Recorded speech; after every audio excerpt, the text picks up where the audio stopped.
Have you ever paused to wonder why some women choose to live completely alone? hmm No partner, not really looking for one, it seems, just independence. Yeah, it's something you notice. And we tend to jump to conclusions, don't we? Exactly. Loneliness, maybe bad luck with relationships, maybe heartbreak. Right. The usual suspects. But what if that's not just, like, slightly off, but completely misses the point? What if the real reason is something, I don't know, deeper, maybe even a bit unsettling? Unsettling because it kind of pushes back against everything we've been told about a woman's role, maybe. Precisely. It deconstructs so much. It's a really powerful idea, and our source material really digs into it. This isn't just about where someone lives. It points to something much bigger, sort of psychological and, yeah, societal shift. Which is why we wanted to do a deep dive on this today. We're looking at some fascinating stuff, including an exploration that brings in Carl Jung's ideas. So our mission, really, is to try and uncover the truth about women who choose this path, living alone without a man, and understand that deeper journey of self-discovery that's going on. Okay, let's unpack it. So building on that idea of challenging assumptions, the sources really highlight this key shift in perspective. When a woman chooses to be alone, she isn't getting lost. She's finding herself. Right, finding herself. And it's not the kind of self-discovery that, gets likes on social media or comes with the cheering section. It often happens in silence, Yeah. forged through like a quiet strength. And it leads to this freedom that, well, most people still don't quite get. hmm She isn't lonely. The sources say she's incredibly selective. Selective, yeah. And not cold, but maybe just tired. Tired of pouring energy into people who didn't really want the warmth she offered. And what's really fascinating, I think, is that the sources point out there's something almost threatening about a woman who doesn't need a relationship to feel whole. Threatening. How so? Well, it challenges the norms, right? Her self-sufficiency. It sort of shatters the old logic of control. It dismantles this myth of emotional dependency. And frankly, it reveals a kind of brutal truth. Yeah. A lot of men don't quite know what to do with a woman who doesn't need saving. Right. That makes sense. And it's not just men, this kind of autonomy. It can make some women uncomfortable too, especially those still, learning to recognize their own power reflected back at them. That silent mirror idea. So she's operating on a different level. That's how the sources put it, yeah. Yeah. A different level. Can you elaborate on that? Like, what does that look like day to day? How does this moving beyond needing external validation actually play out? Sure. So this different level means nothing in her life is begged for. Everything is chosen, actively chosen, not begged for. Right. She doesn't need external approval to feel okay. Her own presence, her own being is enough. She's not trying to earn affection or, prove her worth through someone else. And that's maybe why she sparks criticism. I think that's exactly it. That's why there's judgment. She challenges the whole emotional status quo just by being authentic, by owning her own emotional landscape. And this connects really well to Carl Jung, doesn't it? His idea of the shadow. I remember that quote. Everything we deny in ourselves becomes part of our shadow. Yes, that's a perfect link. Jung's shadow is basically the unconscious stuff, right? Traits, desires we push down or don't want to admit to. And if you look at the bigger picture, maybe these women, these single women living alone, are kind of a reflection of society's collective shadow. Interesting. How so? Well, they embody something many people might secretly dream of, that independence, that self-reliance, but maybe lack the courage to actually pursue. They're not shouting about their choices. They sort of whisper them. They retreat to protect their peace, not to grab attention. Less interested in charming princes. Much less. More interested in cultivating their own inner world, their own sanctuary. So the silence around her isn't emptiness. It's a sanctuary. Precisely. And the key thing is, she didn't build that fortress to shut the world out. Okay. She built it so she wouldn't lose herself again. Which brings up another Jungian point. Yeah. Everything we don't face in ourselves, we end up projecting onto others. Okay. So that explains why people might see her solitude and think it's loneliness or absence. Exactly. They project their own fears or assumptions.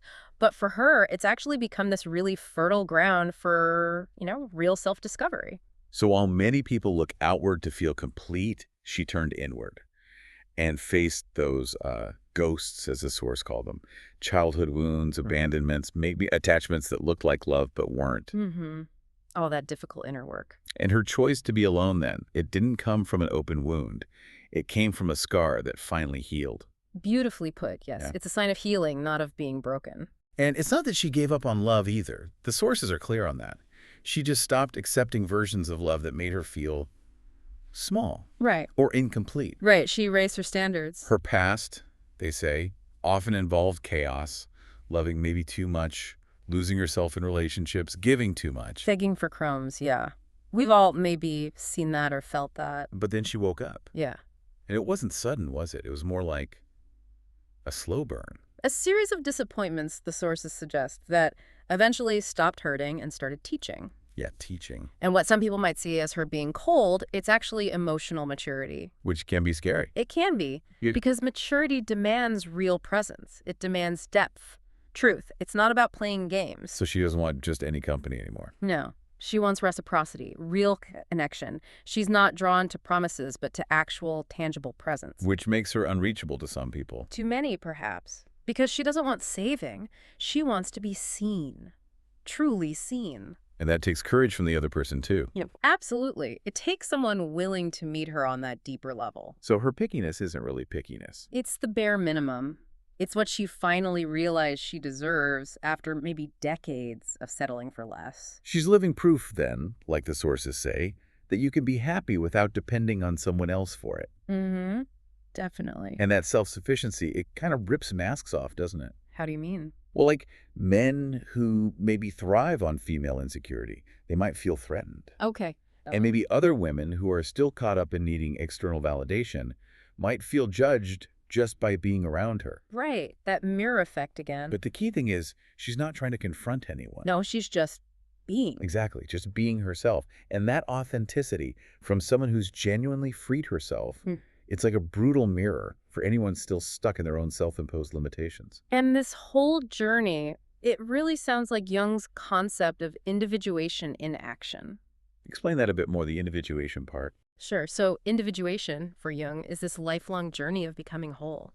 Integrating all the parts of yourself, the conscious, the unconscious, the light, the shadow, to become uniquely you. And this woman, she's done the work. She shattered, faced her shadow, went into the depths, and came back more whole. Wow. And because she knows her own wholeness now, she absolutely refuses to be just half of something ever again. So she's not looking for someone to complete her. Not at all. She wants to overflow alongside someone who has also found themselves. It's a totally different dynamic. Which points to a different kind of love she's looking for. Completely. The sources suggest true love, for her, doesn't cage you. It doesn't consume or manipulate. It liberates. It liberates, it adds, it supports without smothering your spirit. Her transformation feels almost archetypal, like tapping into some ancient wisdom. That old idea that women weren't just born to serve, but to express themselves. Not to be shaped by others, but to overflow. Yes, becoming that wild woman archetype, perhaps intuitive, emotionally sovereign, rooted in her own truth. She's not defining herself through other people's eyes anymore. No. She sees herself through her own eyes. Her own perspective is what matters. She's literally become the author of her own story. And it's a story few might fully grasp, but maybe many secretly envy. Yeah. She doesn't beg for space in someone's life because she learned that presence. Well, it should never be begged for. It should be invited. So she represents a new archetype. I think so. A woman who turned away from the superficial, dived deep, and chose respect over just being desired. She chose solitude not because she gave up on love, but because she finally understood real love never asks you to deny yourself. So when a woman chooses this path, society might rush in saying, you're making a mistake. Yeah, but deep down, she feels this profound alignment, right? It's not pride, not rebellion. It's wisdom. A wisdom born in silence. Yeah, that quiet self-discovery. It really fits with Jung's individuation, becoming fully yourself. No masks, no compromises. And once that happens, once that takes root, nothing outside her has more power than her own inner truth. That truth doesn't need to shout. No. You see it in how she quietly closes doors without bitterness. How she withdraws if something isn't feeding her spirit. And just in the peace she has, smiling, even when she's alone. Because being alone isn't a punishment for her. It's a vow. A vow of loyalty to her own soul. Exactly. And any love that comes after that kind of journey, it won't feel like salvation. She doesn't need saving. Right. It'll be a celebration. It won't come to fill a void because she's already full. It'll come to overflow alongside her. So a final thought for everyone listening. If something in this story resonated with you, if it touched something inside, Maybe it's because deep down, you too are ready for a new kind of love. A Hmm. love that has to start with making peace with yourself first. And maybe, just maybe, if that external love hasn't arrived yet, Mm. it's because you first needed to become the woman or the person who simply won't accept less than they truly deserve anymore.